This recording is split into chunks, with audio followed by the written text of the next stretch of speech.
दर्शक हो नमस्कार, गुड मॉर्निंग. वेधकमध्ये स्वागत आहे. मी प्रशांत आराध्ये. उजनी अपडेट 7 जुलै 2026 सकाळची स्थिती. पुणे जिल्ह्यामध्ये भीमा खोरे घाटमाथा परिसरात होत असलेल्या मुसळधार पावसामुळं उजनी जलाशयामध्ये मिसळणारी दौंडजवळची पाण्याची आवक आहे ती आता वाढून 1,45,561 क्युसेक इतकी झालेली आहे. रात्री हा विसर्ग 80,000 क्युसेक होता, तर पहाटे तो 1,27,000 क्युसेकपर्यंत पोहोचला आणि सकाळी 6 वाजता तो 1,45,561 क्युसेक इतका झालेला आहे. पुणे शहर असेल, परिसर असेल, घाटमाथा याचबरोबर भीमा खोऱ्यात सुरू असलेल्या मुसळधार पावसामुळं उजनीत येणारी पाण्याची आवक वाढते आहे. इंद्रायणीची पुराची स्थिती आहे तशीच आहे. याचबरोबर भीमेच्या पर्जन्य क्षेत्रातही चांगला पाऊस कोसळतो आहे. वडिवळे, कासारसाई यासारख्या धरणांमधूनही पाणी सोडलं जातं आहे. त्यामुळे उजनीत येणारी पाण्याची आवक ही वाढत चाललेली आहे आणि धरण 2 दिवसांमध्ये उपयुक्त पाणी पातळीत भरण्यास सुरुवात होईल.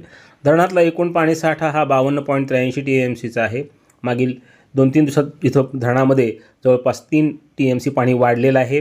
अद्यापही मृतसाठ्यातून उपयुक्त पातळीत येण्याकरता धरणाला 10.83 TMC पाण्याची गरज आहे. धरण वजा 20.21% आहे. आज उजनी जलाशयावर केवळ 3 मिलीमीटर पावसाची नोंद आहे. आत्तापर्यंत या पावसाळा हंगामात एकूण 82 मिलीमीटर पाऊस हा उजनी जलाशयावर नोंदला गेलेला आहे. धरणामध्ये येणारी पाण्याची आवक ही वाढत जाणार आहे. याचबरोबर वीर आणि नीरा खोऱ्यामध्ये सुद्धा मोठ्या प्रमाणात पाऊस पडलेला आहे आणि तिथल्या 4 धरणांमधला पाणीसाठा हा 37.84% इतका झालेला आहे.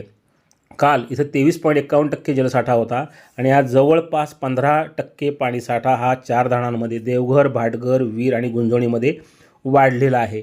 आज नीरा खोऱ्यातल्या अनेक धरणांवर मुसळधार पाऊस आहे. भाटघरवर 84, नीरा देवघरवर 158, वीर धरणावर 40, गुंजवणीवर 197, पिंपरावर 48 मिलीमीटर पावसाची नोंद आहे. वीर धरण जे आहे, जे महत्त्वाचं धरण आहे, ह्यातून मोठ्या प्रमाणात पाणी हे आपल्या सोलापूर जिल्ह्यासह सगळीकडे मिळतं. ते धरण सध्या 53.12% इतकं भरलेलं आहे. भाटघर 29.58% भरले, नीरा देवघर 42.47 आणि गुंजवणी प्रकल्प 36% भरलेला आहे. मागील 24 तासात या धरणांमध्ये 6.94 TMC पाणीसाठा हा वाढलेला आहे.